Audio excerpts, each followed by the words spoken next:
Hey, beautiful. Welcome to Dr. Sarah's Cafe. I am really excited to bring to you the flavor of the week.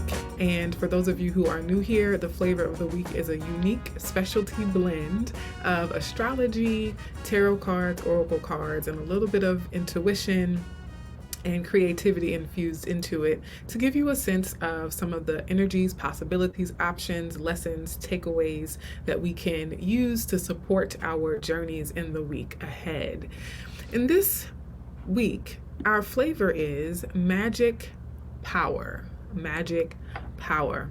I love this because there's magic power and then there's also magic and power. We are powerful, we are magic, we are magical, we have our own unique brand. Each of us has special gifts, special strengths that we can use to improve our lives, get to know ourselves better, understand our path, our purpose, our journey, as well as help our families and friends, our collective society and community, right? And so this week we can think about, what is not only my magic and my power, but how can I uniquely wield that power and leverage that magic in service to something greater and good, okay? I have to tell you, or remind you rather, about the Brew Crew. The Brew Crew is now open through September 22nd. So if you want to join a community where you can come and refill your spiritual cup and fulfill your spiritual destiny,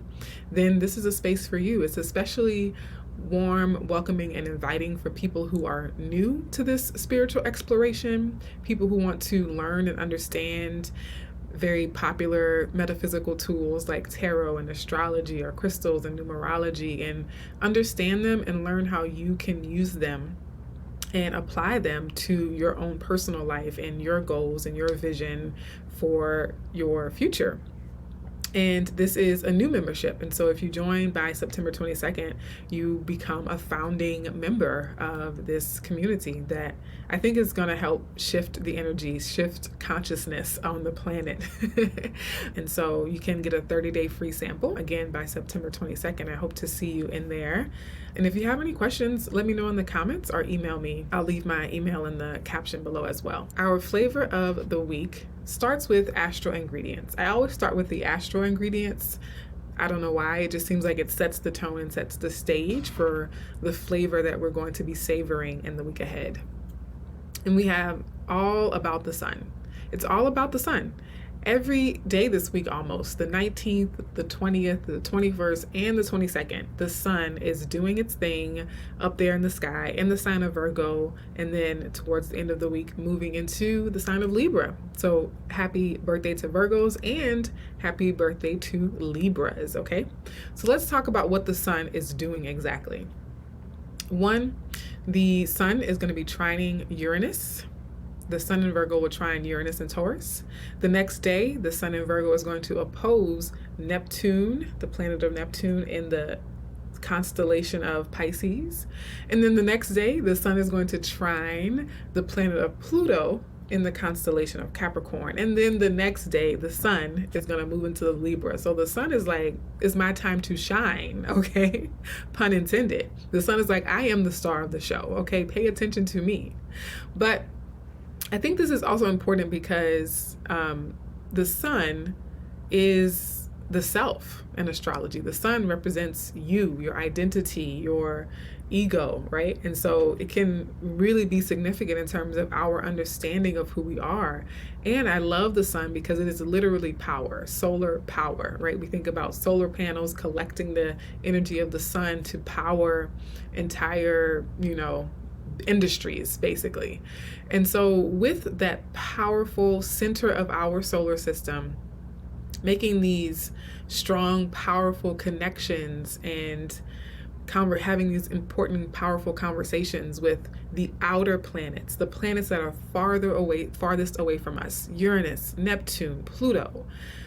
Those outward planets, those faraway planets that take 100 to 200 years to circle around the sun, they are that much more magical, in my opinion. I'm really feeling that, the mystery and the sort of larger than life nature of a planet like Uranus, which rules the future, rules future technology and genius and power and electricity, and Neptune, which rules the underworld and the dreams and the collective and like illusions and fantasy, and then Pluto, it's the lord of the underworld and transformation and like the depths of, you know, human psyche and subconscious, right? All of that coming into like really powerful conversation and connection with the center of our solar system. To me, that is both powerful and magical. And because of how intense and powerful and beautiful these planets are, and because of how far away they are and how far reaching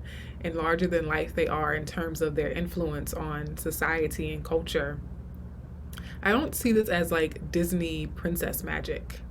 I see this more as like, you know, very crone like magic, right? Like serious, sober minded magic. And maybe a little fantasy though, because Neptune can be pretty fantastical, okay? It's more like the kind of magic that strikes awe in people, that strikes reverence in people, the kind of magic that people once feared because how dare a woman know her power, right? How dare this person or this group of people that we want to control or oppress or manipulate understand their true power, right? And rise up and use their magic and know their magic and know their power. And I really am feeling that with all of this sun energy, you know, making connection after connection with these powerful outer planets.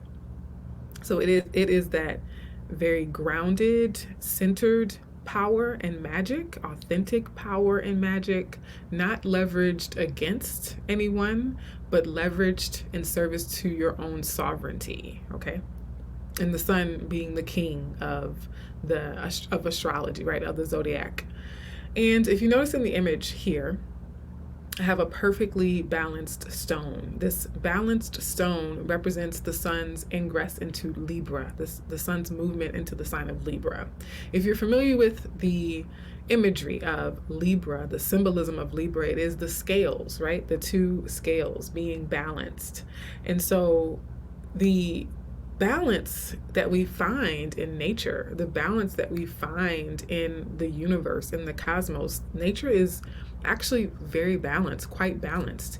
And a lot of what our journeys in life, our journeys on earth are about is coming into greater harmony, coming into greater alignment. Last week's episode on alignment, coming into greater balance, balancing our masculine and our feminine, balancing our yin and our yang, right? And healing that. Healing is about saying there's this aspect of my power or this, you know, mental or emotional muscle that is atrophied or that has been neglected, and I need to build it up. And even now, in this moment, I'm thinking about how we tap into our strongest power is by being in balance. When something is out of balance, that's when we get what we call toxic energy, right? So toxic masculinity, toxic femininity, toxic XYZ. It's often the extreme or exaggerated versions of those energies that have been completely knocked out of balance. But when you bring masculine and feminine energy into balance, into harmony, then you have beauty. Then you have true power, authentic power, and magic, okay? So let's remember this Libra season. Balance. Like that could be a good mantra for us. Balance. And when we do understand and recognize our power, we have to maintain that balance and not let it run away from us. Okay, now for the tarot ingredients. I'm still using the Hoodoo Tarot deck, and the card that we pulled for this week is the Three of Coins. This is one of my favorite cards in the Hoodoo Tarot deck. I just like the image itself. I think it's pretty cool, but it's also about someone who is using her skills, who is using her magical gifts, her powerful knowledge and awareness of her magic and power in service to others, right? And so she's a spiritual entrepreneur, people might say. And so she's providing services, she's waiting for a client here. Now, the Three of Coins or the Three of Pentacles in tarot in general means learning, education, right? Things, especially in a collaborative sense, right? So collaborative learning, working with other people or providing services to people, teacher, student, apprentice and, craftsman. And so coming together and finding practical ways to use your magic, finding practical ways to use your power, again, in service to your own life and your own goals, but also maybe in service to people around you. And so how can you share your magic, share your power, and leverage it in a way that creates something outside of yourself, creates something that people can benefit from, right? And that you can even benefit from. And I think that's a natural conclusion to recognizing our power and our magic is, what am I going to do with this, right? What am I responsible for doing with this power that I'm coming in to understand, and this magic that I'm cultivating and learning how to wield, for the greater good. Now, the Three of Coins, some people say it is the mastery of a skill where you are good enough at it to be able to sell your services or, be a professional or do your skill, your craft professionally. And then other tarot readers actually said that the Three of Pentacles is the learning, being a student of the thing. I think it could be a little bit of both, because if you look at one of the traditional depictions of the Three of Pentacles, you have three people in the card. And so I see it as, yes, you can have a mentor, a coach, or a teacher who is skilled, who is professional. You can have an intern, and you can have a student, right? And so you have like different levels and different layers of learning and understanding and mastery to create something. And so it is, also the awareness that even as we become professionals, even as we gain mastery over our skills and talents and abilities, we continue to learn, we continue to be students. And even in the teaching of a skill, even in the teaching of information, we are simultaneously students of that information. We learn as we teach, and even students can teach the teachers, right? By having new discoveries, by asking interesting questions, right? So yeah, I just really love this card. I love the idea of the Three of Pentacles, especially as we talk about magic power. Now, the Oracle Tea Leaves message is coming from the African Goddess Rising deck, and we actually have two cards this week. One is Mawa Lisa, Cosmic Power, and Queen Nandi, Intuition, okay? So I'm going to read both of these for you really briefly from the guidebook. Mawa Lisa's guidance: you are in the right place. Release the fear of your power. You are sacred. You are magic. Now that you know this, you can no longer pretend not to. Embodiment: rise up into your magnificence. Love and accept yourself fully to unlock everything you seek. Stop pretending to be less than you are. Your real power has nothing to do with external gains. Cosmic power cannot be destroyed or lost. We are created by the same force that birthed the sun and the moon. Goddess declaration: my power shines from within. Don't you love that? I love that so much. Okay, let's get to Queen Nandi and intuition. So intuition, many of us kind of already have a sense of what that message is about, but I'll read additional guidance from the author. You already know. Take a deep breath and surrender to what you know to be true.